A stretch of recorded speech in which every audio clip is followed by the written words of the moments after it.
So the existence of sex is the most pessimistic thing there is. I find that ironic.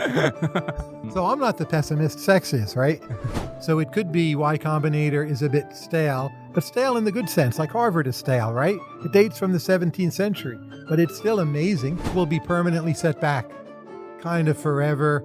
And in the meantime, we can't build asteroid protection or whatever else. And it will just be like medieval living standards, super small population, feudal governance, lots of violence, rape, whatever. A lot of the IDW people have very clear peaks, which now lie in the past.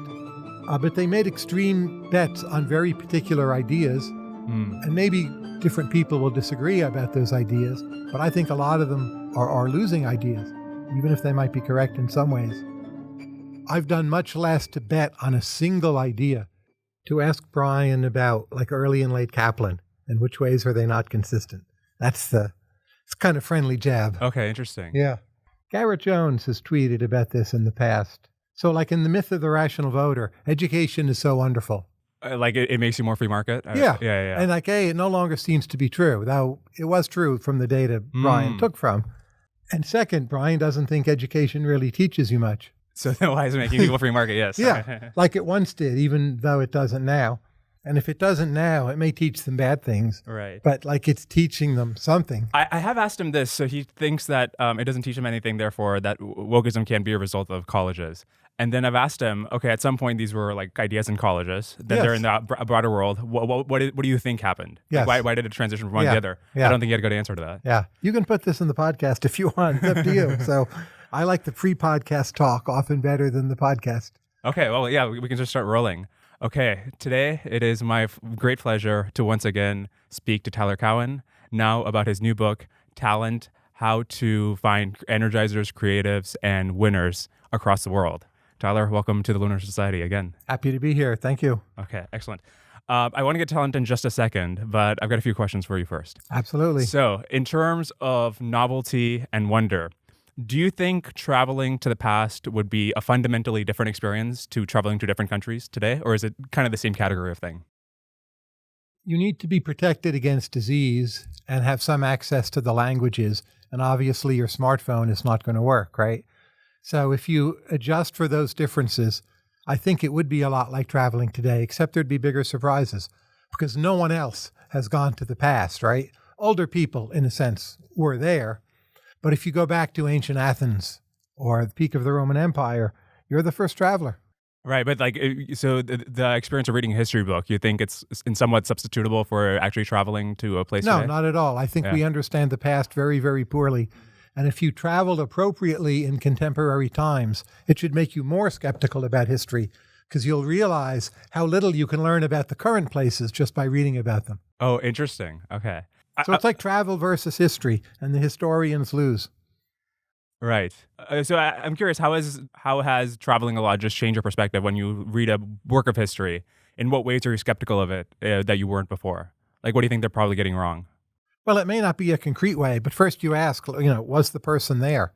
Or if it's a biography, did he or she know the subject of the biography? And that becomes an extremely important question. So I was just in India for the 6th time. I hardly pretend to understand India, whatever that possibly might mean. But if I think before I went at all, I'd read a few hundred books about India. I didn't get nothing out of them, but in some sense, I knew nothing about India. And now the other things I read make more sense as well, including the history. Okay, interesting. So you've asked this question to many of your guests, and I don't think any of them have had a good answer. So let me just ask you.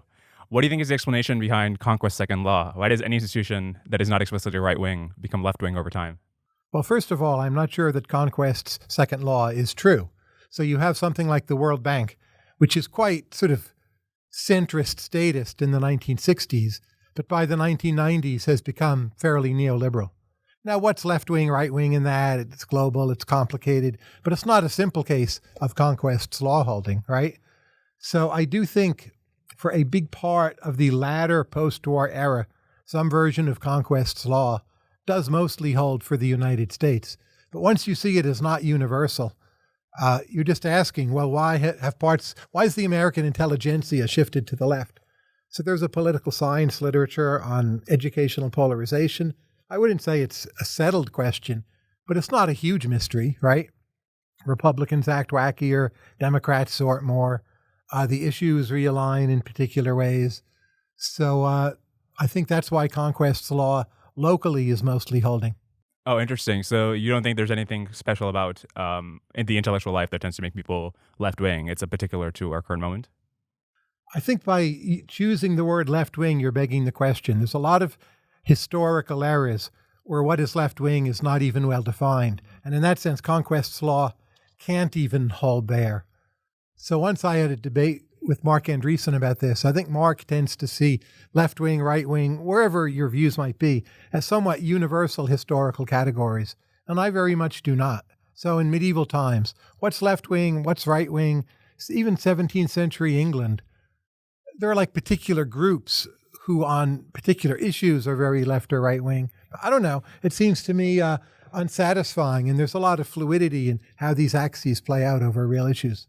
Interesting. So maybe then what is considered left at the time is the thing that ended up winning, or at least looking back on it, that's how we categorize things. Like something insightful I heard from Bern Hobart is that if the left keeps winning, then just redefine what the left is. So if you think of prohibition, right, at the time it was a left-wing cause, right? Now the opposite of prohibition is a left-wing cause. So then just change what left is. Exactly. Or like take the French Revolution. Their equivalent of like nonprofits then versus 1830 Restoration. Like was everything moving to the left between Robespierre and 1830? I don't pretend to know, but it sure doesn't seem that way, right? So again, there seems to be a lot of cases where Conquest's law is not so economical. Right. No, and Napoleon is a great example of this, where it's not sure whether is he the most left-wing figure in history or the most right-wing figure in history. Or maybe both somehow, Yeah. yes. Okay, how much of talent, or the lack thereof, is a moral judgment for you? So just to give some context, when I think that somebody is not that intelligent, for me, that doesn't seem like a moral judgment. That just seems like a lot of the lottery. When I say that somebody's not hardworking, for me, that seems like more of a moral judgment. So on that spectrum, where would you say talent lies? I don't know. I mean, my default is that most people aren't that ambitious. I'm fine with that. It actually creates some opportunities for the ambitious. There might be an optimal degree of ambition, well short of everyone being sort of maximally ambitious. So I don't go around like pissed off at those people or judging them in some moralizing way. I think a lot of me is on automatic pilot in terms of kind of morally judging the people at the distance. I don't wake up in the morning and get pissed off at someone in the Middle East doing whatever, even though I might think it was wrong. So same with talent. Okay. So when you read the biographies of great people, often you see there's a bit of emotional neglect and abuse when they're kids. Why do you think that is? Like, why is that such a common trope? I would love to see the data, but I'm not convinced that it's more common than with other people. So famous people, especially those who have biographies, on average, they're from earlier times, right? And in earlier times, children were treated worse. So it could be correlated without being causal. Now, maybe there's this notion, well, you need to have something to prove, and you only feel you need to prove something. You're Napoleon, you're short, you weren't always treated well. Like, that's possible. I don't rule it out. But you look at your Bill Gateses, your Mark Zuckerbergs, without pretending to know what their childhoods were like. It sure sounds like they were upper middle class kids treated very well, at least from a distance. Yes. Is there anything the Collisons, like, they have great parents.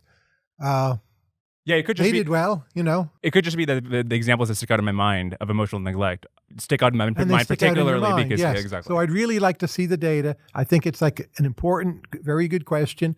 It seems to me maybe one could investigate it, but I've never seen an actual result. Is there something you've learned about talent spotting through writing the book that you wish wasn't so, that you find it disturbing or you find it disappointing in some way? You found, for example, something as a correlate for talent that you wish wasn't, or something like that? I don't know. Again, I think I'm relatively accepting of a lot of these realities. But the thing that disappoints me a bit is how geographically clustered talent is. And I don't mean where it was born, or I don't mean ethnically. I just mean where it ends up. So if you get an application, say from rural Italy, where maybe living standards are perfectly fine. There's weather, there's olive oil, there's pasta, but it's just probably not that good. And certainly Italians have had enough amazing achievements over the millennia.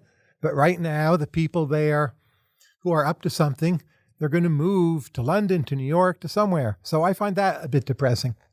It's not about really the people, but To what extent is, when you do find a cluster of talent in a place, to what extent can that be explained by sort of like a cyclical view of what's happening in the region, in the sort of hard times create strong men sense? So at some point, Italy had a renaissance, and then things maybe get complacent over time. again, maybe that's true for Italy, but most of the talent clusters have been such for a long time. So London, New York, it's not cyclical. They've just had a ton of talent for a very long time. They still do. Later on, they still will. Not literally forever, but it seems like an enduring effect. But if they leave, for example, with like Central European Jews, right, then they don't stay there anymore. They leave. A big war obviously can destroy almost anything.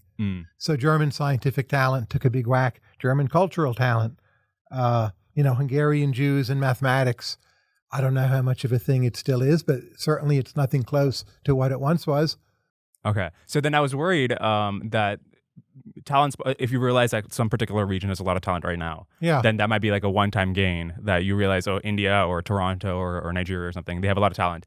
But that the culture doesn't persist in some sort of, in an extended way. I think that might be true for where talent comes from, but where it goes to, it just seems to show persistence. So people will be going to London for centuries, almost certainly. Is London producing a lot of talent? That's less clear. That may be much more cyclical. So the 17th century in London is amazing, right? John Donne. London today, I would say I don't know, but it's not obvious it's coming close to its previous glories. So the current status of India, I think that will be temporary, but temporary for a long time. It's just a very big place. It has a lot of centers.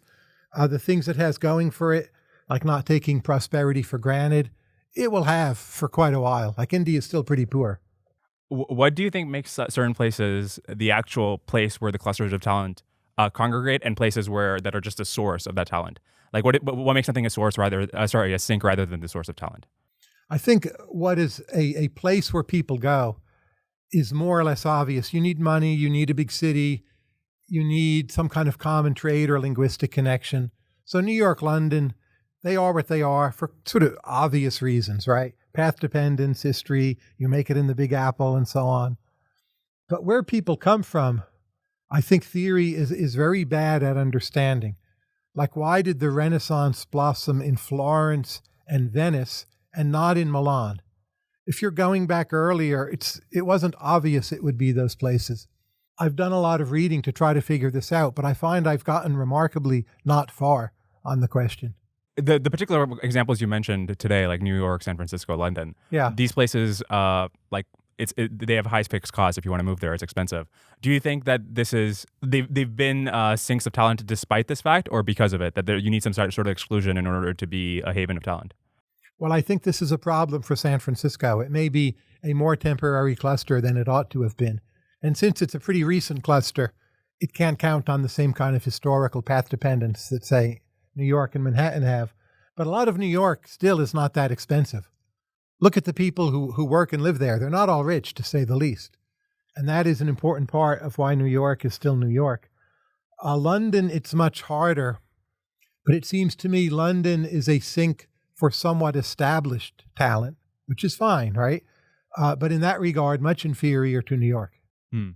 Okay, I want to play a game of overrated and underrated with you. I'm here for that. But we're going to do it with certain traits or certain kinds of personalities that might come in when you're interviewing them.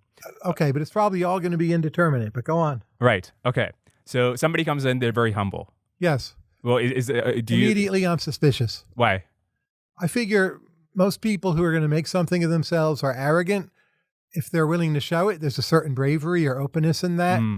I don't rule out the humble person doing great. A lot of people who do great are humble, but I just get a wee bit like, what's up with you? You're not really humble, are you?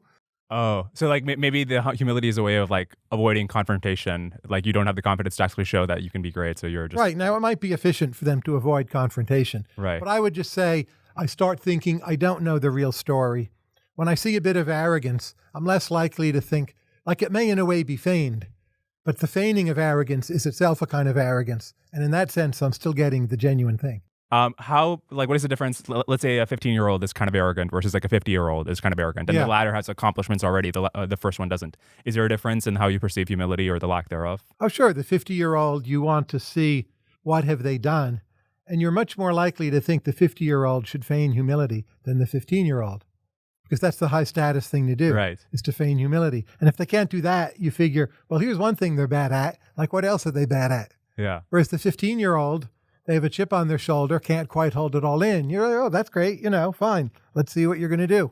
And then how arrogant can you be? So there's like many 15-year-olds, if they're really into math, they're like, I want to solve P does not equal NP, or, I want to build an AGI or something. Is there some level where you're just like, you clearly don't understand what's going on if you think you can do that? Or is it always a plus? I haven't seen the level yet. Now, if a 15-year-old said to me, in 3 years, I'm going to invent a perpetual motion machine, Right. I would think like, no, you're just crazy. But no one's ever said that to me. There's the famous Mark Zuckerberg story where he went into the VC meeting at Sequoia wearing his pajamas, and he told Sequoia not to give him money. Right. I think he was 18 then. Like, that's pretty far out on the arrogant behavior spectrum. And we should be fine with that. Like, we know how the story ends. So it's really hard to be too arrogant. But once you say this like the second order effect, you start thinking, well, are they just being arrogant as an act? And then in the act sense, yes, they can be too arrogant. Isn't the backstory there that he was like friends with Sean Parker, and then Sean Parker had a beef with Sequoia, and then There's something like that. I wouldn't want to say off the top of my head exactly what, but there is a backstory. Okay. Somebody comes in professionally dressed when they didn't need to. So they've got a crisp, clean shirt. They've got a nice wash. How What old do are you think? they? 20. They're too conformist. Again, some jobs conformity's great, but I get a little suspicious, at least for what I'm looking for. Interesting. But I wouldn't rule them out. For a lot of things, it's a plus, right? Is there a point, though, where you're in some way being conformist by dressing up in a polo shirt, like if you're in San Francisco, right? Now, it seems like the conformist thing is not to wear a suit to an interview if you're like trying to be a software engineer. Yeah, there might be situations where it's so weird, so over the top, so conformist that it's actually total nonconformism. Like, I don't know anyone who's a conformist like you are. You go, maybe they're not being a conformist, right? They're just some kind of nut. And then you're interested again. Yeah. An overall sense that you get from the person that they're really content, almost like if Buddha came in for an interview. Like Again, a sense of well-being. It's going to depend on context. I don't think I'd hold it against someone, but I wouldn't take it at face value. You figure they're antsy in some way, you hope, and like you'll see it with more time, I would just think. Somebody who uses a lot of nootropics, so they're constantly using caffeine, but maybe on the side, like multiple times a week, they're also using Adderall, modafinil, other kinds of nootropics. I don't personally like it, but I've never seen the evidence that it's negatively correlated with success. So I would try to put it out of mind. I sort of personally get a queasy feeling. Like, do you really know what you're doing? Is all this stuff good for you? Why do you need this?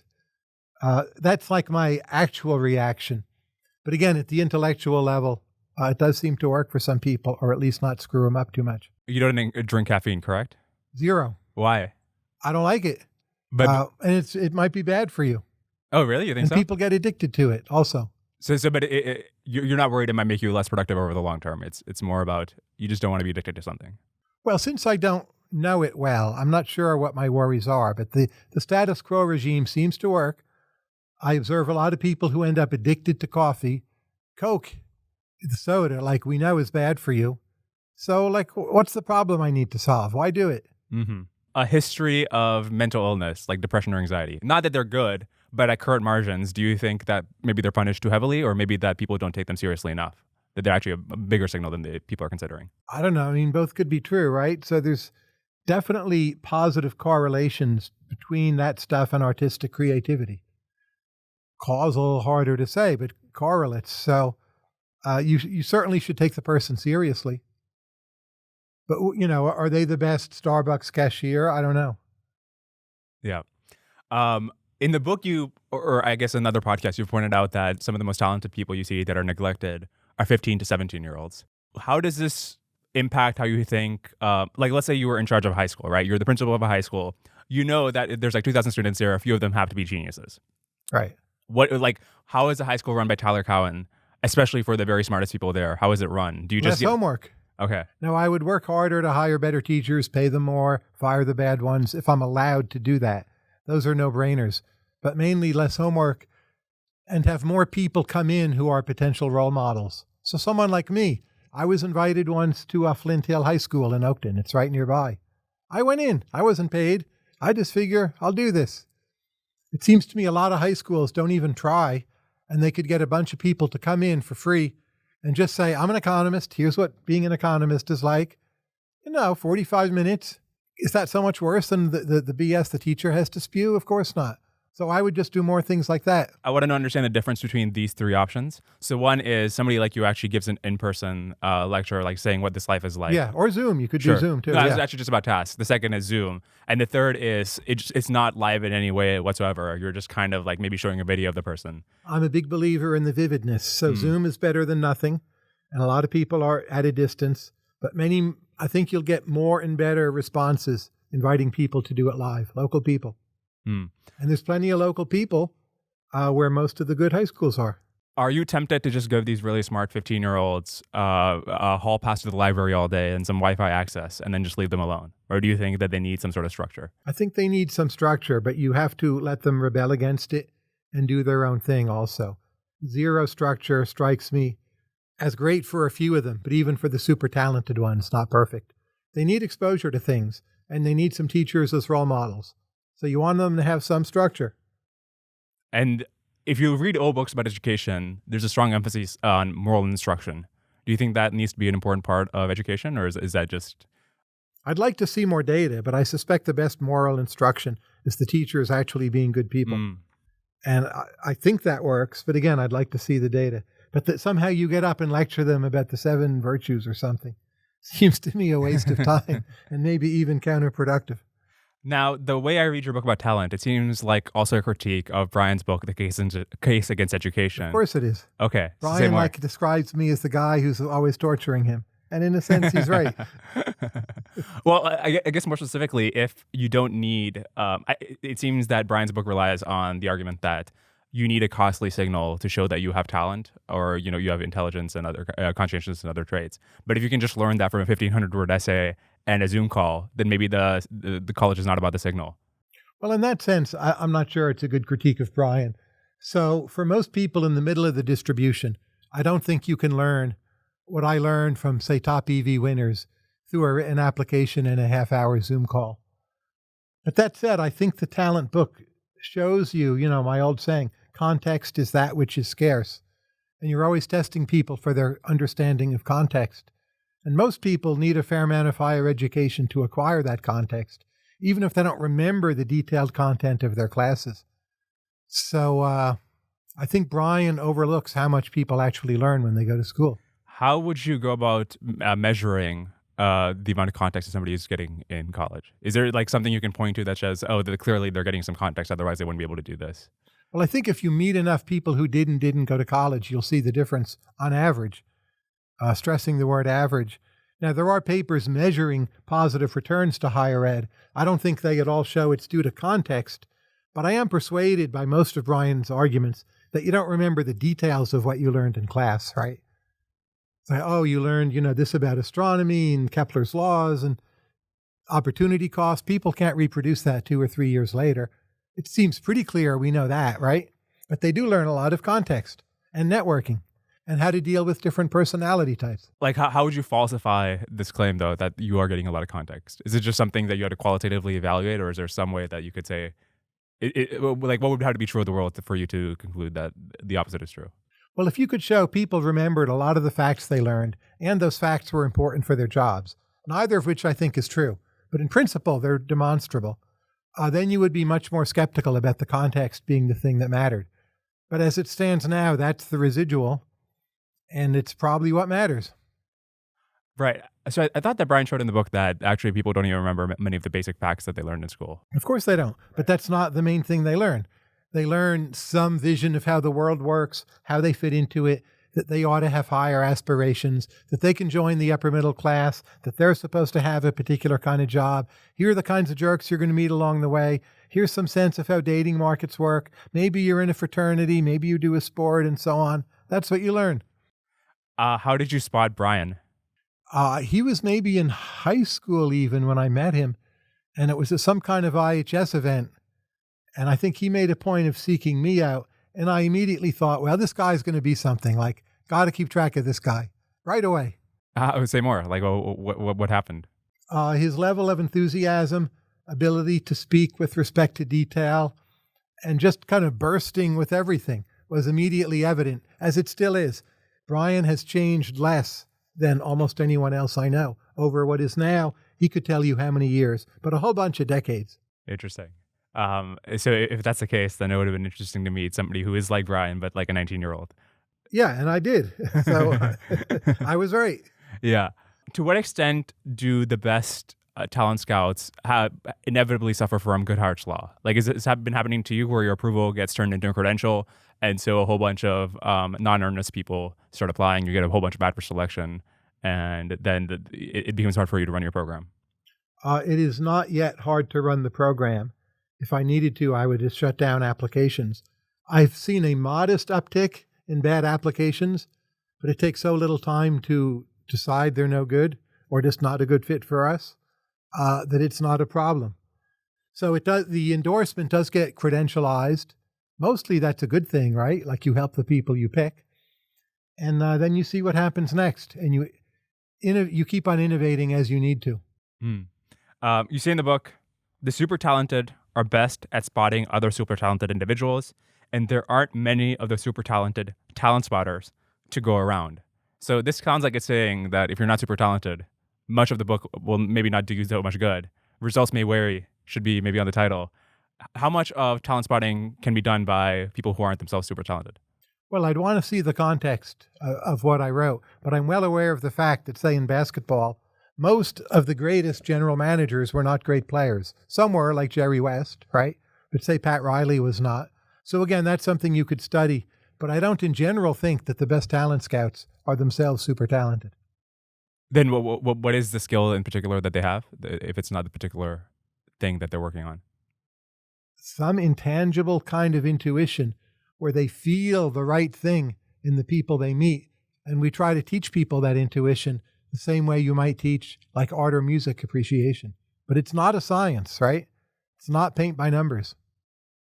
Even with all the advice in the book, and even with the stuff that isn't in the book, that is just your inarticulable knowledge about how to spot talent, all your intuitions, how much of the variance in somebody's true potential is just fundamentally unpredictable and is just like too chaotic of a thing to actually get your grips on?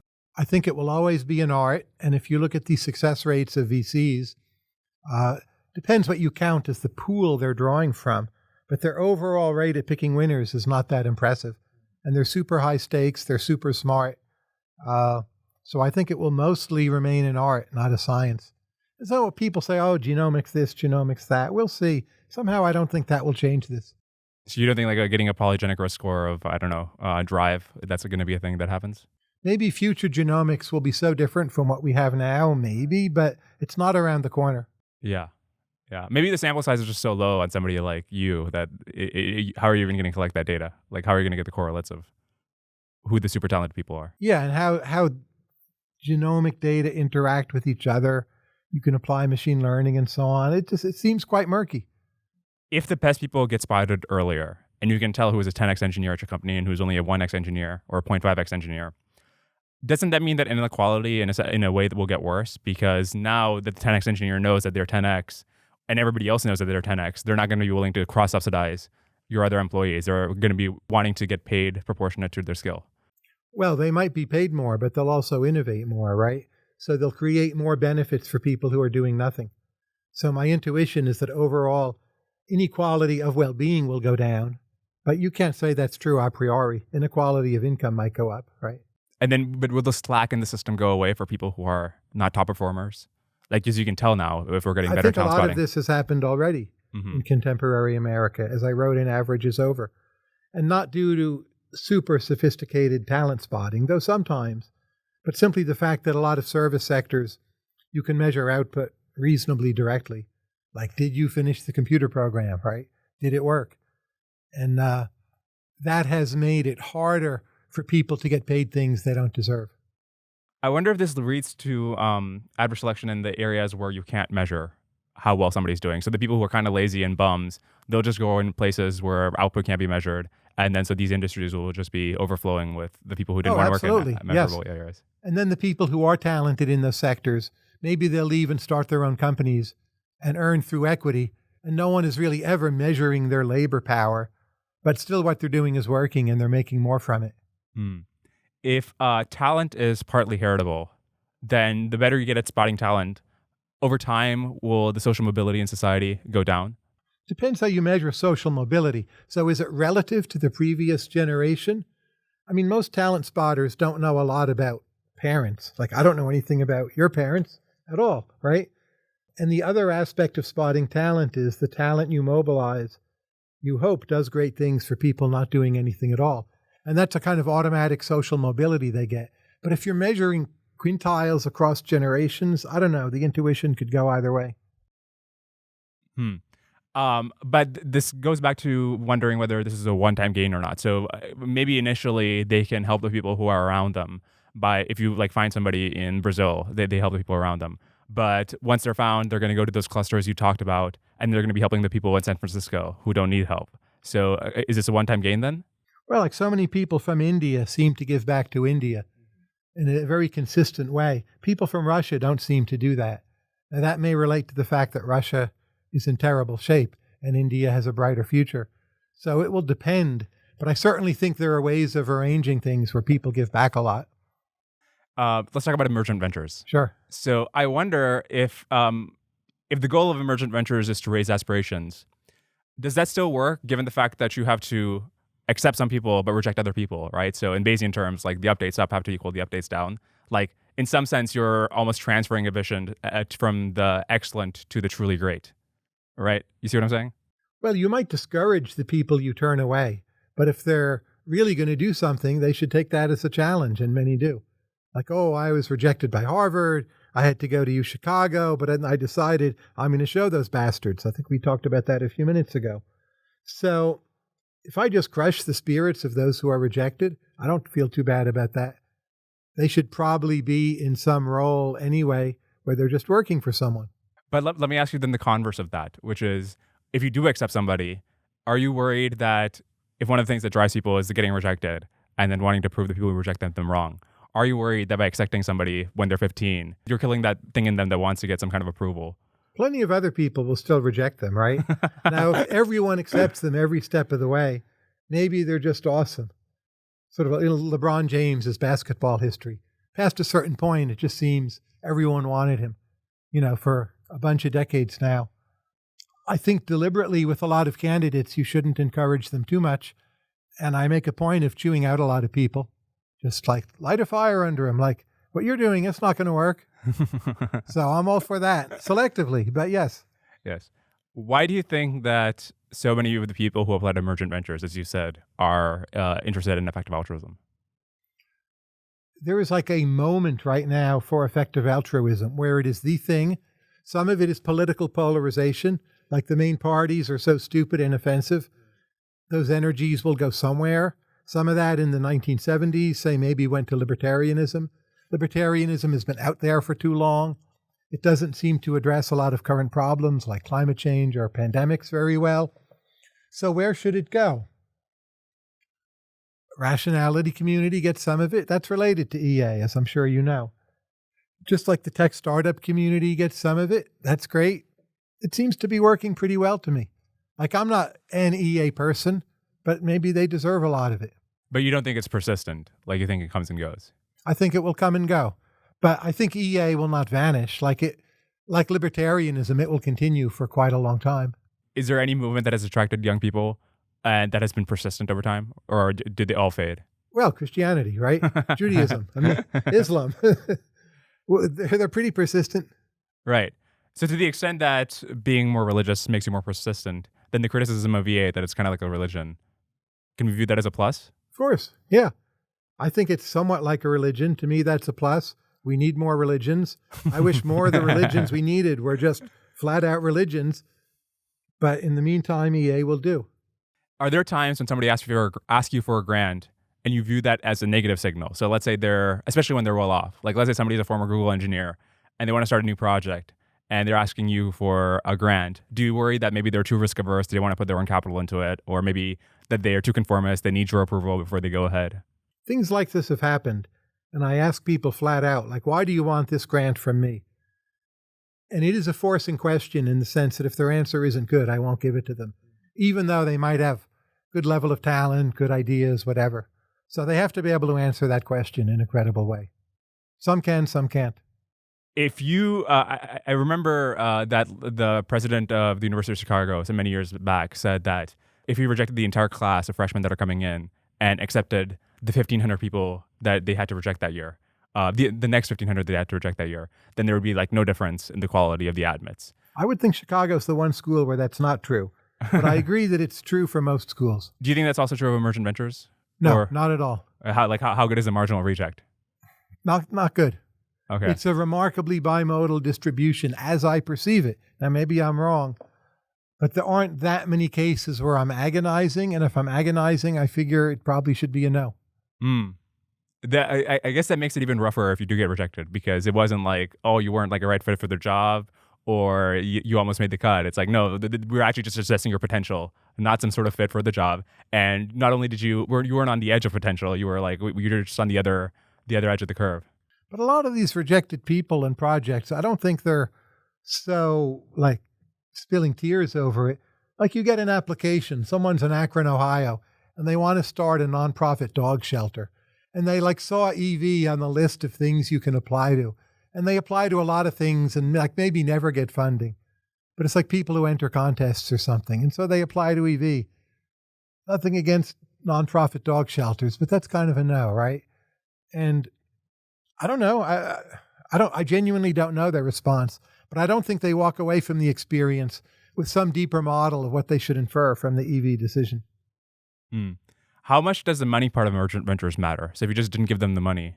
There's a whole bunch of proposals that really need the money for capital costs, and then it matters a lot. For a lot of them, the money per se doesn't matter. Right.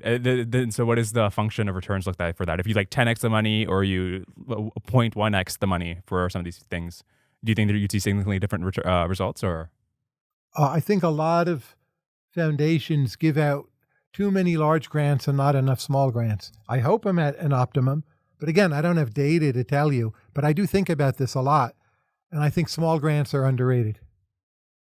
Why are women often better at detecting deceit? I would assume for biological and evolutionary reasons that there are all these men trying to deceive them, right? So the cost of a pregnancy is higher for a woman than for a man on average, like by quite a bit. So women will develop defense mechanisms that men maybe don't have as much.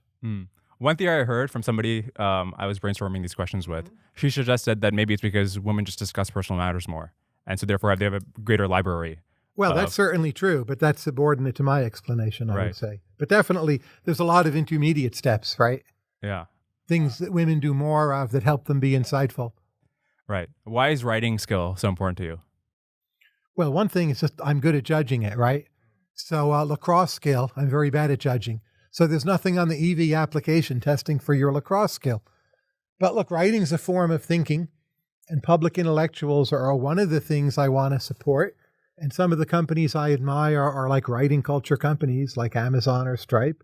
So writing it is. I'm a good reader. So you're going to be asked to write. Do you think it's a general fact that writing correlates with just general competence?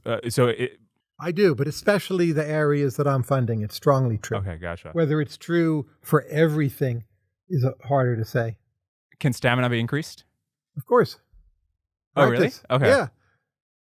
It's one of the easier things to increase. Huh. Oh. I don't think you can become superhuman in your energy and stamina if you're not born that way. But I think almost everyone could increase by 30%, 50%, like some notable amount. Okay, that's interesting. Putting aside maybe some disabilities or something, but people in regular circumstances. Okay. Yeah, I think that's interesting because in our blog post we said from Robin Hanson about the stamina, I think his point of view was this is just something that's inherent to people. Well, I don't think that's totally false. The people who have superhuman stamina are born that way. But there's plenty of margins. I mean, take physical stamina. You don't think people can train more and run for longer? Of course they can. Like, that's totally proven. So it would be weird if it held for all these organs but not your brain, that seems quite implausible, especially for someone like Robin, where your brain is just this other organ that you're going to download or upload or goodness knows what with it. He's a physicalist if there ever was one. Have you read Haruki Murakami's book on running? No, I've been meaning to. I'm not sure how interesting I'll find it. I will someday. Maybe not that interesting. I like his stuff a lot. But what I found really interesting about it was just how linked building up physical stamina is for him to building up the stamina to write a lot. And Magnus Carlsen would say the same for chess. So being in reasonable physical shape is important for your mental stamina, which is another kind of simple proof that you can boost your mental stamina.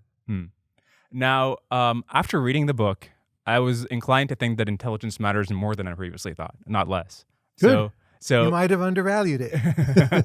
Or not even that.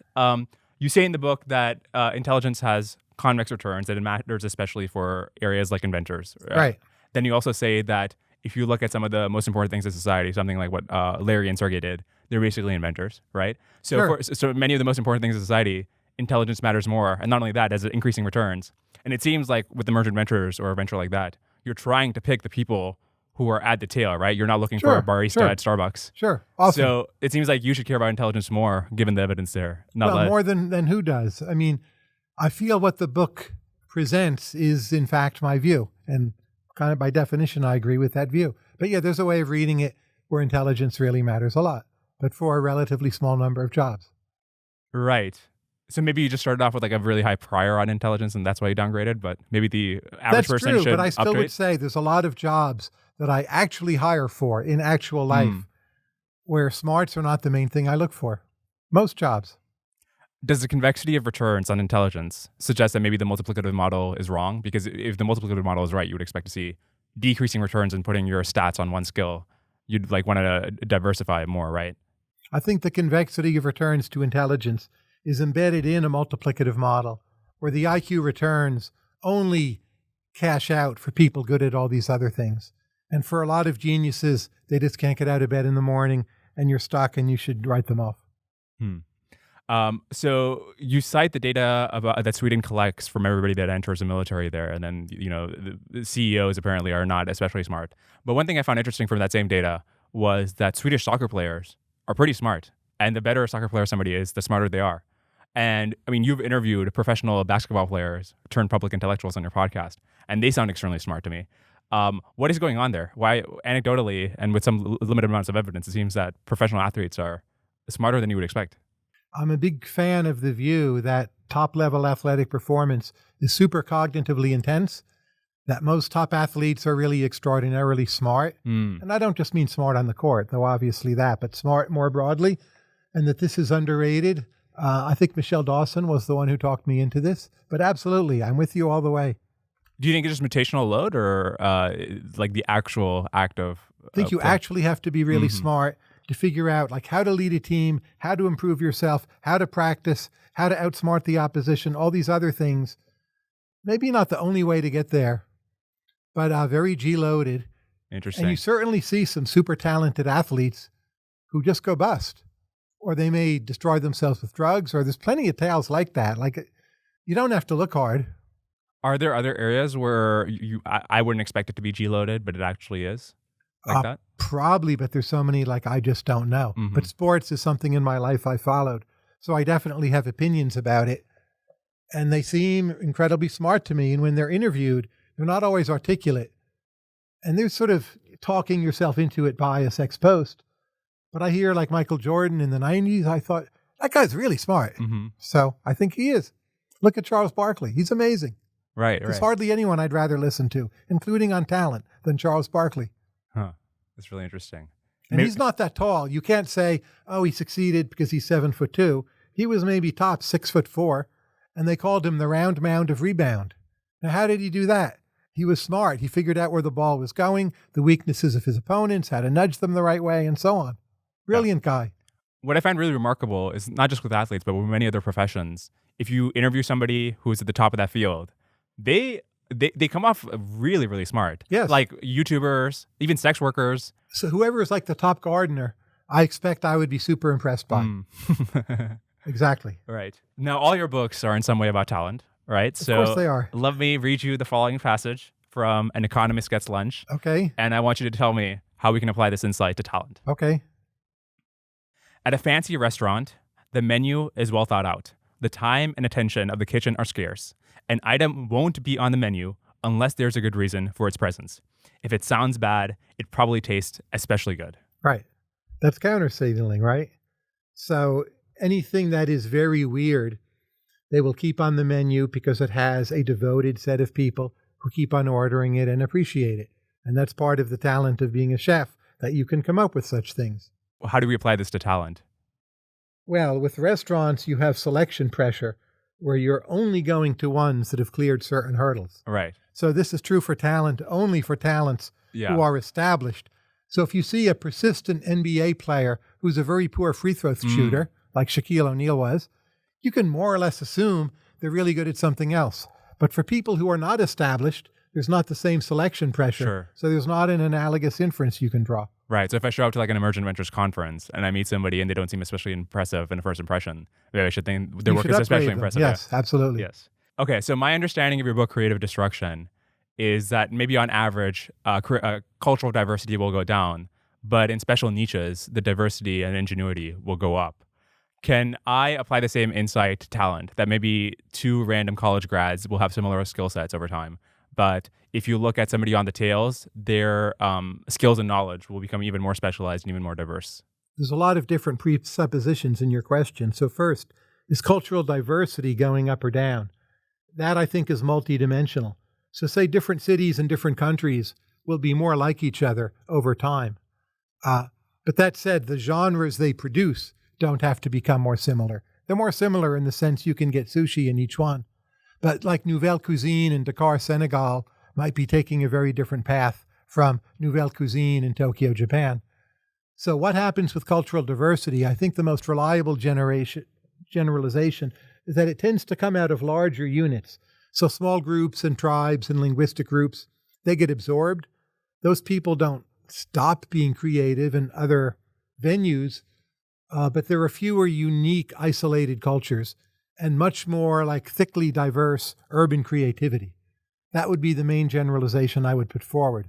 So if you wanted to then apply that generalization to talent, I think in a funny way, you come back to my earlier point, that talent just tends to be geographically extremely well clustered. Mm-hmm. That's not the question you asked, but it's how I would reconfigure the pieces of it. Interesting. What does Alchian Allen suggest about finding talent in a globalized world? And like in particular, if it's cheaper to find talent because of the internet, does that mean that you should be selecting more mediocre candidates? I think it means you should be more bullish on immigrants from Africa. So it's relatively hard to get out of Africa to the United States in most cases. So that's a sign the person put in a lot of effort and ability. Maybe an easy country to come here from would be Canada, all other things equal. Again, I'd want this to be measured. The people who come from countries that are hard to come from, India actually, the numbers are fairly high, but the routes are mostly pretty gated. Right. Yes. Is part of the reason that talent is hard to spot and find today is that that we have an aging population, so then we would have more capital, more jobs, more mentorship available for young people coming up than there are young people? I don't think we're really into demographic decline yet, not in the United States. Maybe in Japan that would be true. But it seems to me, especially with the internet, there's more 15-year-old talent today than ever before, by a lot, not just by a little. You see this in chess, right? Where we can measure performance very well. Just a lot more young talent from many different places, including the U.S. So aging hasn't mattered yet. Maybe for a few places, but not here. What do you think will change in talent spotting as society becomes older? Society. Depends what you mean by society. I think the U.S., unless it totally screws up on immigration, will always have like a very seriously good flow of young people that we don't ever have to enter the aging equilibrium the way Japan probably already has.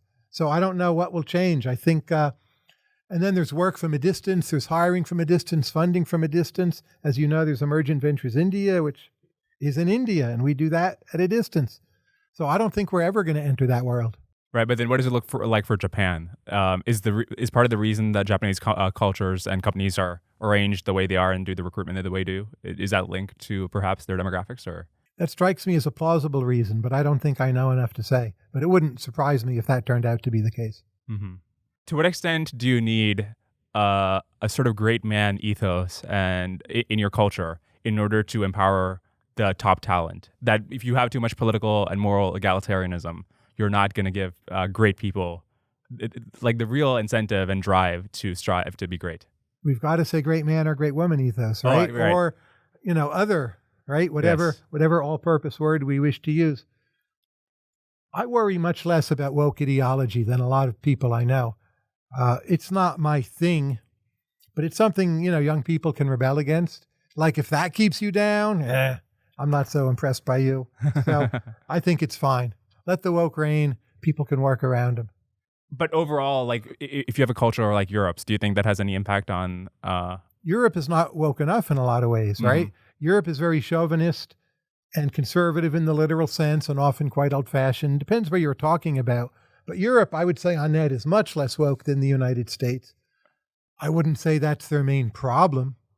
But you can't say, oh, they don't innovate because they're too woke. No. Like hang out with some 63-year-old Danish guys and see how woke you think they are after everyone's had a few drinks. My question wasn't about wokeism. I just mean in general, if you have an egalitarian society.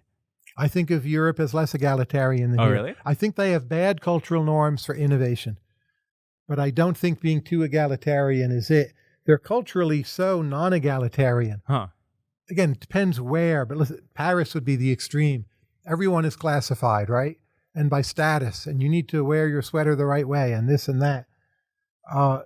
Now, how innovative is Paris? Actually, maybe more than people think. But I still think they have too few dimensions of status competition. And that's a general problem in most of Europe, is too few dimensions of status competition. Not enough room for the proverbial, village idiot. Interesting. You say in the book that questions tend to degrade over time if you don't replace them. I find it interesting that Y Combinator has kept the same questions since they were started in 2005. And of course, your co-author was a partner at Y Combinator. Do you think that works for Y Combinator, or do you think they're probably making a mistake? I genuinely don't know. There are people who will tell you Y Combinator, while still successful, has become more like a scalable business school and less like attracting all the top weirdos who do amazing things. Again, I'd want to see data before asserting that myself, but you certainly hear it a lot. So it could be Y Combinator is a bit stale, but stale in the good sense, like Harvard is stale, right? It dates from the 17th century, but it's still amazing. MIT is stale. Maybe Y Combinator has become more like those groups. You think that will happen to Emergent Ventures eventually, or? I don't think so, because it has a number of unique features built in from the front. So a very small number of evaluators, two. Now, the two might grow a little bit, but it's not going to grow that much. I'm not paid to do it. So that really limits how much it's going to scale.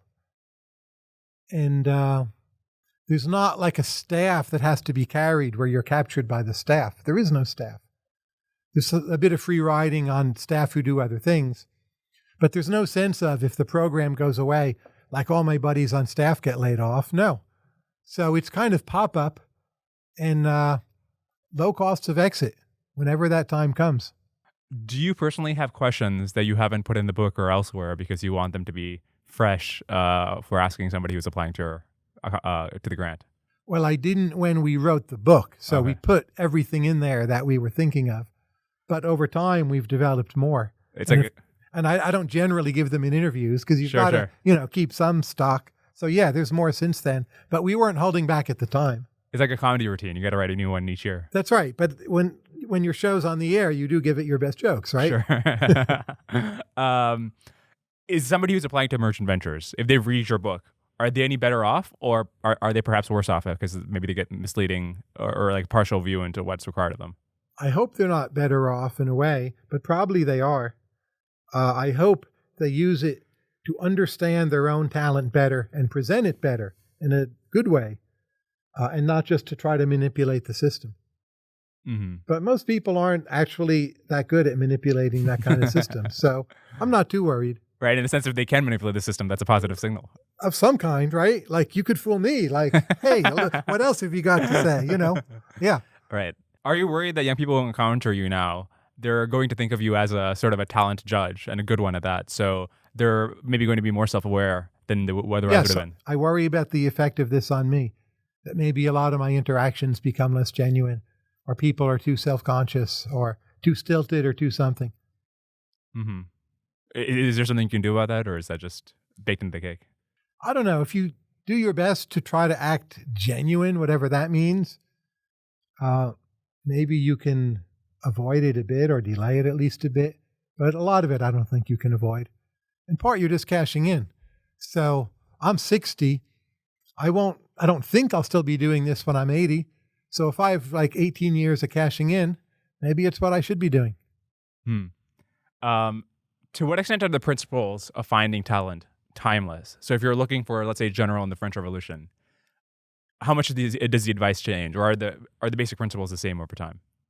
Well, one of the key principles is contextual. You need to focus on how the sector is different. But if you're doing that, then I think at the meta level, the principles broadly stay the same. You have a really interesting book about autism and systematizers. You think Napoleon was autistic? I've read several biographies of him and not come away with that impression, but you can't rule it out. Like, what do the biographers know? It gets back to our question of how valuable is history. Did the biographers ever meet Napoleon? Well, some of them did, but those people had such weak other intellectual categories. And the modern biographies, Andrew Roberts, whoever you think is good, they don't know. So how can I know? Right. And again, the issue is that the details that stick out in my mind for reading the biography are the ones that make him seem autistic, right? Yes, and there's a tendency in biographies to storify things, and that's dangerous too, right? How general or cross-applicable is talent or just competence of any kind? So, like, if you look at somebody like Peter Thiel, investor, great executive, great thinker even, or, I think, speaking of Napoleon, I think it was some mathematician, was it Lagrange or Laplace, who he was studying under. They said that he could have been a mathematician if he wanted to. I don't know if that's true, but it does seem that the top achievers in one field seem to be able to move across fields and be top achievers in other fields. Is that a pattern that you see as well, or? Maybe somewhat, but I don't think you can be top at anything or even most things. And a lot of these very successful people in other eras, they might just be like mere millionaires. What do you mean? Oh, maybe they ran a car dealership and earned $3 million in 1966, which is a pretty good life back then, right? But it's not like what they have ended up being. You quote Sam Altman in the book. I thought it was really interesting. He says, "The successful founders I funded believe that they are eventually certain to be successful." To what extent is this self-belief, is that the result or the cause of being talented? Maybe it's both, but keep in mind the context for Sam. Those are companies and they're startups, and startups succeed at such a low rate that the successes really are selecting for people with quite a bit of overconfidence. In other sectors, you won't in general find that same level of overconfidence. So you have to be careful. I agree with Sam, but he's talking about one set of things, not everything. Is that not true of other fields? Like if you're looking for an intellectual, right? You're partially hoping for the outcome that they become remembered or they become their ideas have a lot of influence, and that's also a rare thing to be able to do. I think more people stumble into it, for instance, and then there's more people who know early on they can do it, but not for Sam-like reasons of overconfidence. Just they kind of know it because they can, and there are enough early tests. So I still think it's different. And there's more, stumbling into it by accident. And which better describes your intellectual journey? Like, were you in some sense a little overconfident in your 20s? Well, there's an interesting break in my life that relates to stumbling into things. So I grew up with no internet. So I thought I would do quite well. In that sense, I was overconfident. But I had no notion that I would have large numbers of people listening to me. I just didn't think about the internet. So in that sense, I totally stumbled into the particular way in which I ended up doing well, yet was still, at a younger age, overconfident. Interesting. I want to backtest some of your methods of finding talent on Okay. certain people. Okay, so we just talked about Haruki Murakami, right? Yeah. Let's use him as an example. In his 30s, I believe, he was just running a bar. Who's the person? Oh, the novelist, the Haruki Murakami. Oh, yeah. Okay. Yeah. He was just running a bar. Right. So it doesn't have to be him in particular, but just generally. Think of like a 30-year-old. You go to Japan, you go to a bar, you start talking to the bartender who also happens to own the place. Yeah. What would the conversation look like where you would like identify if this person could be a great novelist or it could be a great anything? I think my chance of identifying great novelists is very low. And it's one reason why it's not something I try to do. Interesting. Why is that? When I look at biographies, there seem to be so many instances of people who don't show obvious signs of promise early on. So maybe if I knew more such people, I could develop markers. It's possible, right? Like my chance of being good at that is probably way above average, but I definitely don't think I'd be good at it now. Interesting. And what do you think makes novelists so hard to predict? If they can blossom much later, and very often they do. Very high percentage of them are women whose earlier lives are interrupted, often by children, but not only. That gets back to the late bloomers thing. And there's something quite discreet about a novel that until a person has done it, it's hard to tell how good they are. Or say a great nonfiction book. Well, like, Taleb or Pinker or whoever, like you could read their earlier blog posts and just flat out see, oh, they're really smart. Maybe they could write a great book. Like, I wouldn't say anyone could do that, but most people we know could do that. Spot them earlier. But a novel, I can't. Do you think that's also true? The way you described it sounds very similar to a startup founder, even maybe the time horizon. Like, you haven't really done anything that's like it before. And the time horizon is maybe like 5 to 10 years. I don't know, maybe novel takes shorter, but. There are more intermediate benchmarks with startups. Just how good a job do they do trying to raise their first round? There's a lot you can watch. It's not indicative of like product fit to the market and a bunch of other things, but you see a lot early on. How good is the pitch, the deck? Again, there's some great things that had terrible pitches, but I think you see way more early signs. Now, maybe novelists show early signs that I don't know about. So again, like I'm suggesting maybe I could learn. But right now, I'm totally at sea with that one. Okay. Joseph Conrad, like, was I going to get that? Herman Melville? I don't think so. Interesting.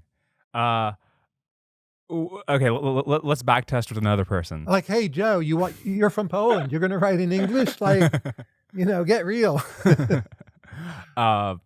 Scott Aaronson. So, as you know, he's a famous complexity theorist, computer scientist, and he was actually my former professor. But he wrote in a blog post about standardized tests. This is what he wrote. I was a 15-year-old with perfect SATs and a published research paper. But not only was I young and immature, with spotty grades and a weird academic trajectory, I had no sports, no music, no diverse leadership experiences. I was a narrow, linear, A to B thinker who lacked depth and emotional intelligence. The exact opposite of what Harvard and Princeton were looking for in every way. Now, what would happen to Scott Aaronson if he, at that time, had applied to Emergent Ventures? I've never met Scott, but odds are very strong we'd fund him. Yeah. From the sound of it. But again, I don't know him at all. But the narrow, linear thinker...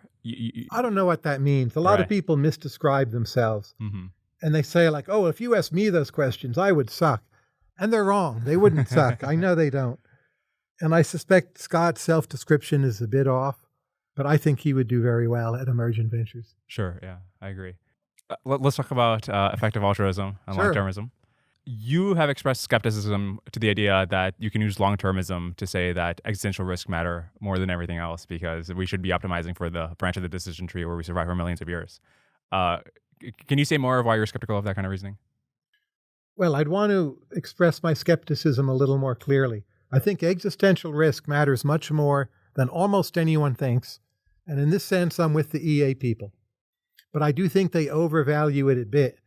I would just say I don't think there are many good things we can do to limit existential risk that are very different from looking for more talent, growing GDP, supporting science, trotting down a pretty familiar list of things that don't all have to be that long term.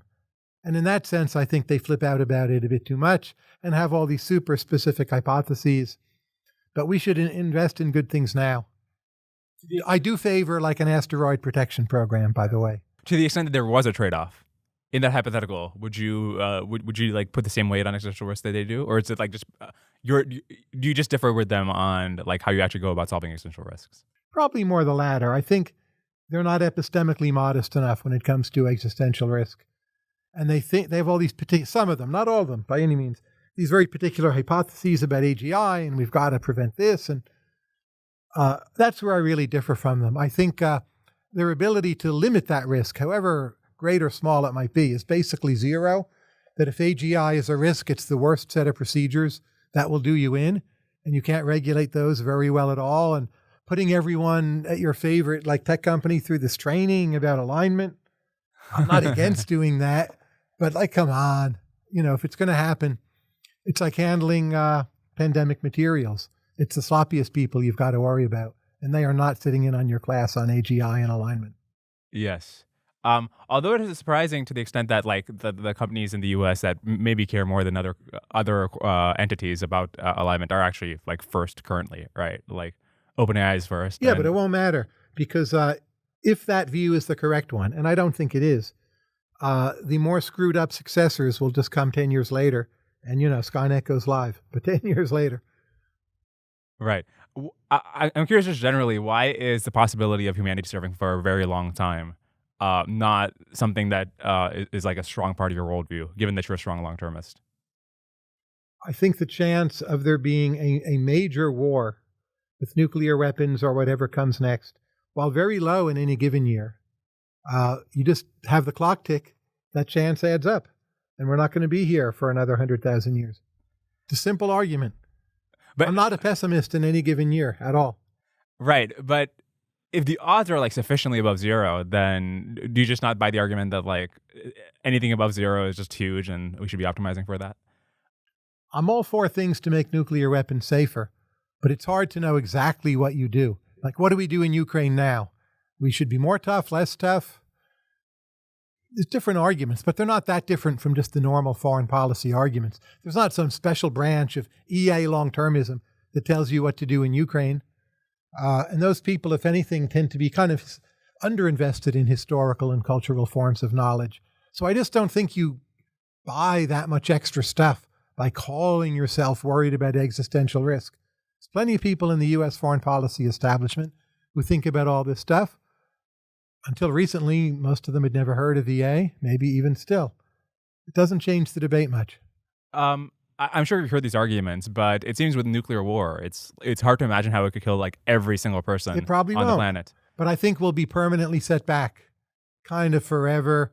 And in the meantime, we can't build asteroid protection or whatever else. And it will just be like medieval living standards, super small population, feudal governance, lots of violence, rape, whatever. And there's no reason to think like, oh, just you like read a copy of the Constitution in 400 years, we're back on track. That's crazy wrong, I think. But we did emerge from feudalism, right? So like if it happened once, isn't that example enough? We don't know. There's hundreds of thousands of years of human history where we seem to make diddly squat progress. We don't know why. But don't assume that it happened once means you always rebuild. I don't think it does. Right. Like what if it's not just the ideas being laden in the space, like what would it take for our descendants to be able to like recover industrial civilization? And I don't think we have good theories of that at all. I would just say we had a lot of semi-independent operating parts of the world, say circa 1500, and not that many of them made much progress. Right. I mean, I think of you as optimist, at least by temperament. But this seems like one of the more pessimistic things I've heard overall anywhere. Because the idea that not only will human civilization be decimated almost surely, but that they will never be able to recover. I wouldn't say never. Never say never, James Bond movie. But there's no reason to assume you just bounce back. I would say we don't know. Other problems will come upon us. Nuclear winter, crop failures, climate change. It just seems very daunting to me. And like the overall history of mammalian species is not that optimistic. The fact that sex exists is biologically very pessimistic. What do you mean? I don't think of myself as a pessimist, but you can call it that. Wait, can you explain that quote? The fact that sex exists is... Well, anything that stands still gets destroyed by maybe parasites or destroyed by something. Uh-huh. So you've got to randomize and change what you are through sex. That's like the clearly winning model for at least larger things, right? And that's a sign nothing survives for that long. So the existence of sex is the most pessimistic thing there is. I find that ironic. So I'm not the pessimist, sex is, right? Let's say I take your argument that economic growth is very important. Yeah. Does that imply anything in particular about what somebody should do with their life? Or is it basically just an argument about policy? It can guide your life a bit. So to think just more carefully, how do you fit in? Maybe you could do something important. Maybe you could have higher aspirations. For most people, it won't matter. But again, certainly some people could do much more. Mm-hmm. And I do my best there to try to help that along. Right. Does it have to do with the fact that we don't know much about what causes economic growth? Or is it just like, even if we knew that there's like, you could never offer like concrete advice about what you could do to increase economic growth? I give concrete advice to people all the time with a grain of salt. But I'll like tell people, I think you should go to this school, not that school. Mm-hmm. That's concrete advice. I don't think we know so little about growth. We certainly know a lot about how to wreck growth, right? So we know enough. Right. But not enough to like create an 80,000 hours for progress studies, what do you think? Or is that just fundamentally impossible? What do you mean create an 80? You mean an institution? Well, there's Institute for Progress. No, but run by like Caleb and here's a Alec. list. Here's the things you should consider doing with your career. It's not the right way to think about it. What would say more? You want to sit down with the person, understand the entire context, see what they could do, see if there's a way you could or should bend up the curve. But a list, it's a little too EA static maximization for me. If you like focus more on learning about cultures, history, you're not going to like come up with some list as the way to approach that. Oh, why are culture and history going to They show you how complex things are. Mm-hmm. And the people who made very significant contributions, how complex the inputs were into that. Or even did very terrible things like Napoleon. Like understanding Napoleon, what he came from, ideas he had. Super complicated. I don't really get the list version. Oh, here's the list for baby Napoleon. Like, don't invade Russia, or I don't know. Beware Talleyrand, or whatever. It just seems to miss the point. If like a young person were to read a bunch of biographies, not necessarily as like career advice, but just generally as trying to like better understand how they could be most effective. Yeah. Do you think that's just going to teach them that things are more complex than they thought, or would that give them any practical? I think both. Napoleon's a good person to read biographies of. When I was young, like sports and chess players were my grist. And I feel I learned a lot from that. I don't know that it was any big lesson, but just you saw all these histories of people persevering and self-improving, and that's worth a lot. So I don't think it's a waste of time at all. I think it's probably essential. I don't know if you have to read biographies. Like if you just follow sports careers, that might be enough. But that's kind of like reading a biography, right? YouTube can do it. I don't like fixate on the biography. They seem in a way inefficiently long. Is like just somebody having a blog and you follow along their blog on a weekly basis or a daily basis? Absolutely. You're That's consuming biography? reading a biography. Yes. I've been blogging almost 20 years, and there's I hope there's some lesson in the constancy of that for people.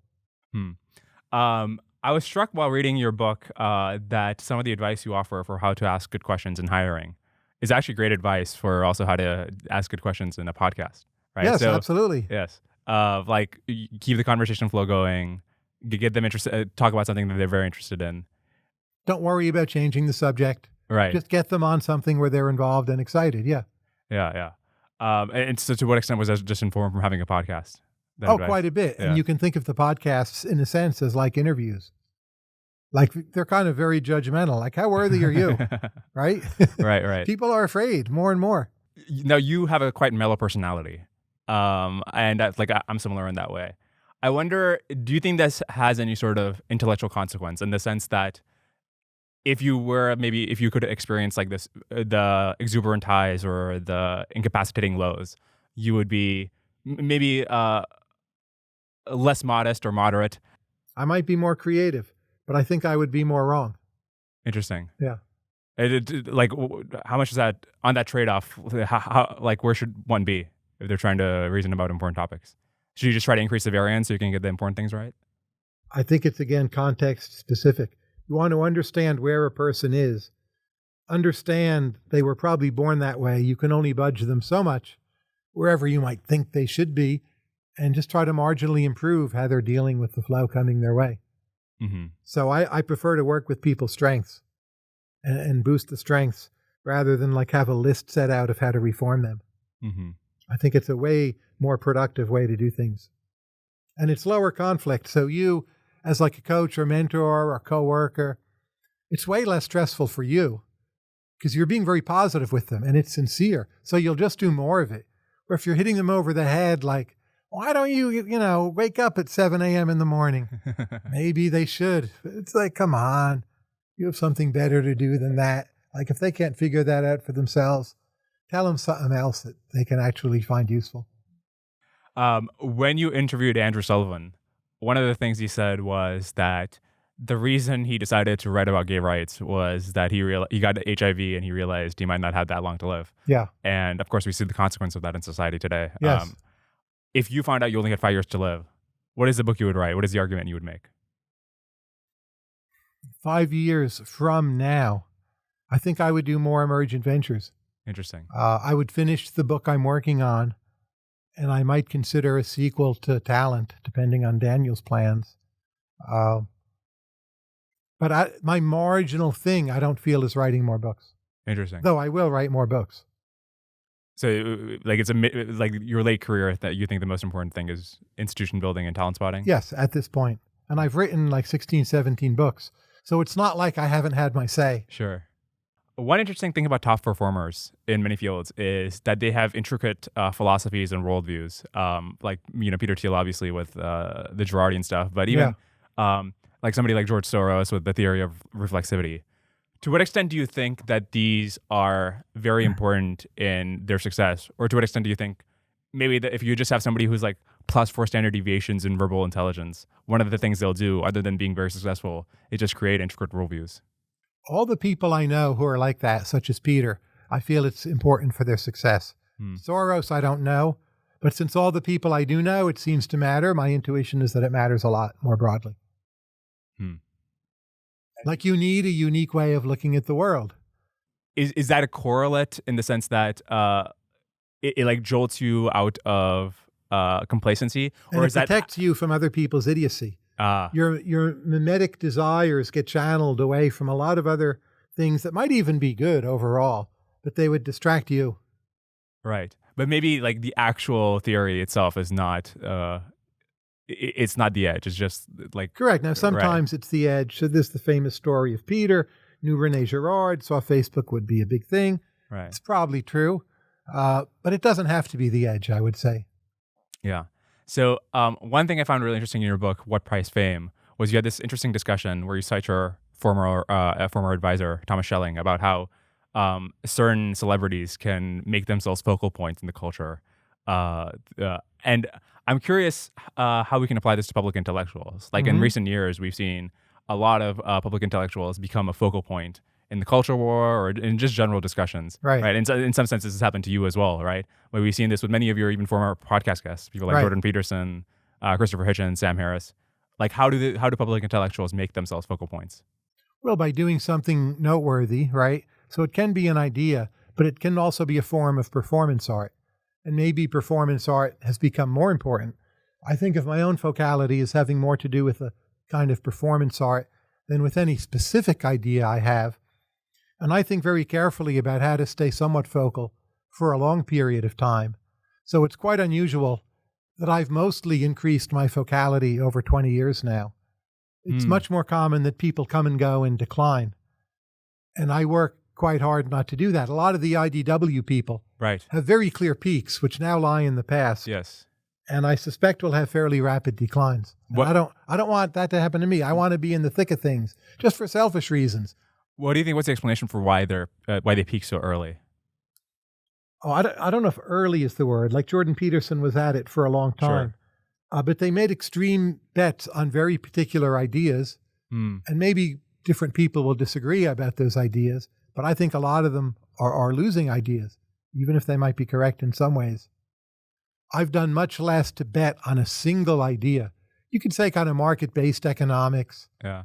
But it's not so radical Yeah. Like, we're still in a capitalistic society. So, like, I have enough to say about new issues that come along all the time. And to be taking a mostly pro-capitalist point of view, like, it's just not that obsolete. Sure. Maybe it's not peak fashion now, but it's fine to be doing that. They were over leveraged and they got margin called. I'm not making a big bet on ivermectin, is one way to put it. Why doesn't tenure make academics less risk averse? I've thought about this quite a bit. I think the selection filters are very strong. They're very pro-conformity. People care a lot what their peers think of them. You're selecting for conformists to begin with. And you're just literally not trained in how to take risk. It's not always that easy, right? So let's say you're like, F this tenure, I'm going to get up and take a risk. Like, what do? You say, demand curve slope upwards? Well, that's a risk, but it's just not that easy. Is there something that would be analogous to a course on risk that make people more risk-taking, or is it? I would say at Mercatus, we have a lot of students come through here, and we do try to teach them all in different ways how to take more career risk. And I think we've been remarkably successful at that. Well, what is being taught that makes it more risk-taking? Well, first of all, they observe what we all do. Sure. And they just learn by example. But if they want advice, like how to run a podcast, how to write a blog, how to try to work like for someone on the Senate Banking Committee, like we have people who've done that, we'll put them in touch. And so we don't have a class, but there's a very serious focused effort that anyone with any interest in learning how to do things, take more risk, whatever, can get that here for free. How malleable is risk aversion? I think a lot of the students we produce have done unusual things, certainly relative to other programs. It could be better yet, of course. But us leading by example is the number one way we teach them. You had an interesting post in 2011 where you were talking about which public intellectuals have been the most influential. And one thing I noticed from the list was that the people you said who were most influential were people who were advocating for one very specific narrow policy change their entire careers. Right. And a lot of those people fade. Now, the two I cited, Andrew Sullivan and Peter Singer, have not faded. But it's a risky strategy. And I would get bored too quickly doing that. Okay, I was just about to ask, is there a reason why you haven't adopted the strategy yourself? Yeah, it's that's the way in which I am risk averse. I don't have like the single issue. Like for Andrew, gay marriage, like great, he won. That's amazing. I'm all for it. But in part he won because it is the thing he cared about most. And I don't have a comparable thing like that. The closest thing like that I have is like, here's my way of thinking. I'm going to show it to you. And I have done that pretty monomaniacally. And I think I've been somewhat successful. Does this imply that the most interesting intellectuals will never be the most influential? Because to be influential, you have to focus on just one thing. And on average, that's true. Yeah. Right. Yeah. I think so. Okay. So John Stuart Mill was super interesting and right about many, many things. Like he had some influence. But was there a single thing where he saw it through and made it happen? I don't know. Yeah. Whereas Richard Cobden, not like a deep economic thinker, but for free trade against the Corn Laws, he and John Bright, they made that happen. I would say they were correct. But it's not that interesting to read them. But do you think people just change people's worldviews in general in sort of, like they might not have impacted any one person all that much. Like they're not going to become evangelists because they read this person, but just the broader cultural change in a way that's hard to measure. You think these people are especially influential over the long term, or? I don't know. I hope there's some influence there, but very hard to say, hard to measure. Mm-hmm. Much of the blogosphere, or like the legendary parts of it, were started in the 2000s, 2010s with people like you. But before 2010s, I would say, but go on. Yes. You, Paul Graham, Scott Alexander. Right. You think that people who are starting blogs today, are they kind of just LARPing the new moment you had at the time? Or you think that like this is actually a format that can survive the test of time? I think it will survive. So we have early bloggers, Samuel Pepys, James Boswell. They've survived, right? It's good material. That's 17th and 18th centuries. So why can't it survive today when the technology makes it easier and more readily preserved? Just the notion that you write and someone reads you seems to me extremely robust. Right. But like you write on the internet on a regular basis. Why not? Yes. So many writers like writing on a regular basis, and it has some practical advantages. So I'd be very surprised if that went away. Now, at this moment, you could say Substack is bigger than blogs. It's a bit different, but it's broadly a similar thing, right? Well, what do you see as the differences between a Substack and a blog? Substack posts tend to be longer. Mm-hmm. You're a lot of blogs, you're very much editor and not just content creator. You're sometimes editor in Substack, but much less. So something like what Instapundit has done. I don't think there's really a Substack version of that, for better or worse. You don't need one. It's done on blogs. He's mostly been editor. A lot of MR is just me as editor, or sometimes Alex as editor. Are you worried that the same format and look of Substack will make people also intellectually less creative? I think Substack encourages posts that are too long and too whiny and too self-reflective and too obsessed with a relatively small number of recurring topics. Yeah. So do I worry, but are there enough mechanisms in the whole thing for self-correction? Obviously. There's competition. Readers get sick of stuff that's not great. It cycles through whatever. It'll be fine. Is the reason that we've been seeing a decline in researcher productivity, do you think that can be explained by the buildup of scientific bureaucracy? Or is it, I mean, if it's been consistent over decades, we just have slowly deteriorating researcher productivity, that like the only explanation can be that we just pick the low-hanging fruits? I think that's a reason, but I don't think it's the most fundamental reason. In this sense, maybe like Patrick Collison would see it as more important than I do. I think exhausting the literal low-hanging fruits at the technological level is the main reason. And those you can replenish with new breakthrough general purpose technologies. But that takes a long time. But I see that as the main reason. And the ongoing bureaucratization of science, I fully accept and want to reform and want to change. But it's not literally my number one reason for stagnation. Right. And is it just like a sine wave that over like you'll just have periods of easy grab innovations and then harder to grab? Or is there something particular about this stagnation period? I don't know what the function looks like. It just seems to me that today we have enough diverse sources of ideas, enough wealth, enough different universities, research labs, whatever, that it ought not to go too badly. Like there's an awful lot of conformity, but it doesn't seem that absolute or extreme. And something like mRNA worked, right? AI is making a lot of progress. Fusion is being talked about in a serious way. It doesn't seem that grim to me. What I find interesting is that you're an optimist in the short term, given this uncertainty, but in the long term, given the uncertainty about the future of human civilization, you're a pessimist. Is there like a? But it's the same view. So the more progress, quote unquote, progress advances, the easier it is to destroy things. And the chance of an accident can be small. I think it is small, but again, bad things happen. Easier to destroy than create. Right. Do you have an emotional reaction to the idea that like like the human story is almost turned to end, or I don't like know. we've only got 700 years left of this left?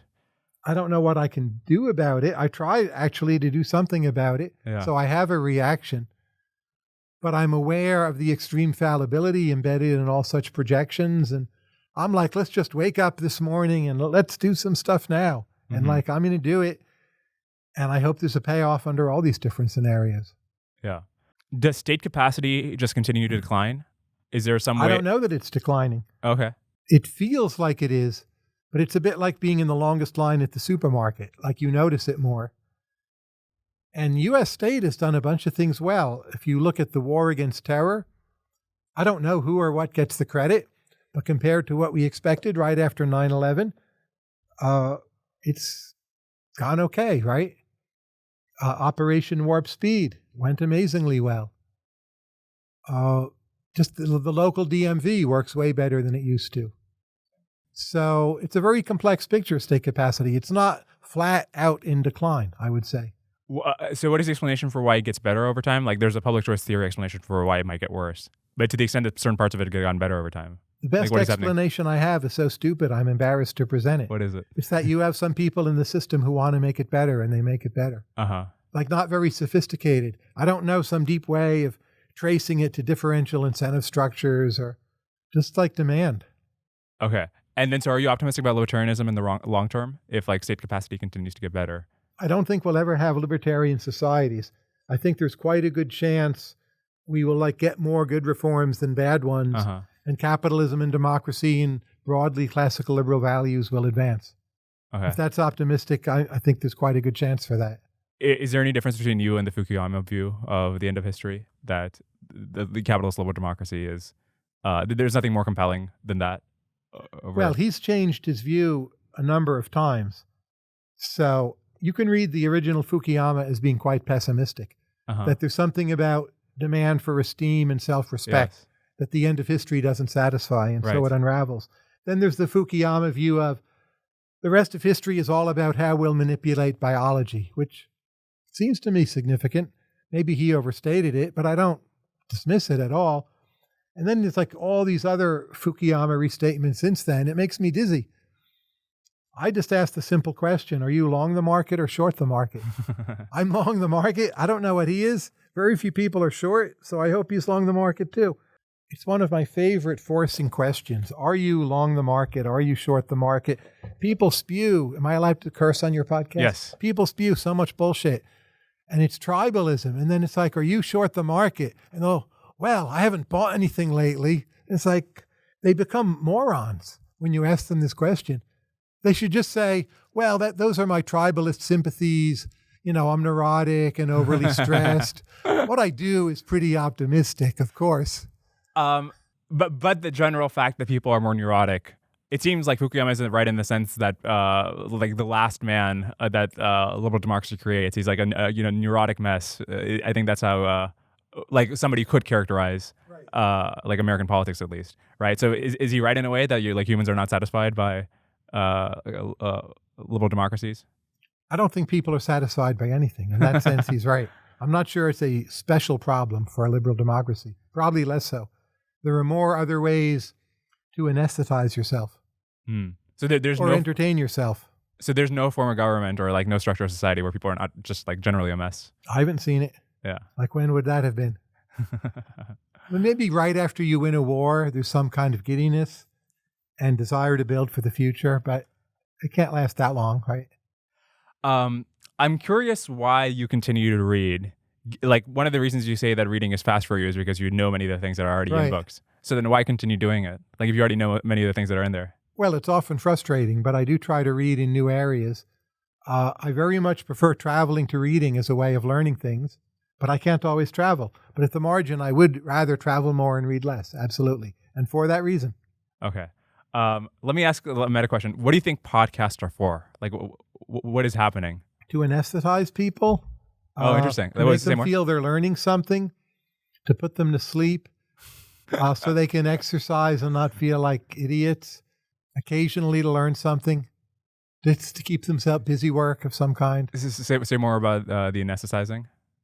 You want to feel you're imbibing the most important ideas. Yes. Right? And there's very costly, tough ways to do that. Like to actually work on one of those problems as a researcher. But most people can't do that through no fault of their own, even if they're academics. Like maybe they just can't do it. So one of the next best things is to listen to someone who at least pretends that they've done it. And it's like, okay, it's a substitute. Like, why not? What are you supposed to do? Watch TV? Okay. But is your own podcast a compliment, do you think, to actual intellectual inquiry? Or I don't know. I don't assume that it is. I think of it as a very high-class form of entertainment more than anything. Right. Which I like, to be clear. I don't feel bad about that. Yeah. But I do wonder if the substitute would actually be real engagement or if it would have just been like just pure entertainment. It'd probably be like a lesser podcast, is my guess. Right. Yeah. Yeah. Well, on that note, Tyler, this is a lot of fun. And I do want to thank you especially for, you were my fourth guest on the podcast. And great. Having you on early was just a huge help in terms of, growing the podcast. So happy to be on it again. Extremely grateful. Yeah, thank you for coming by. Yes, it's my pleasure entirely. Great. Awesome.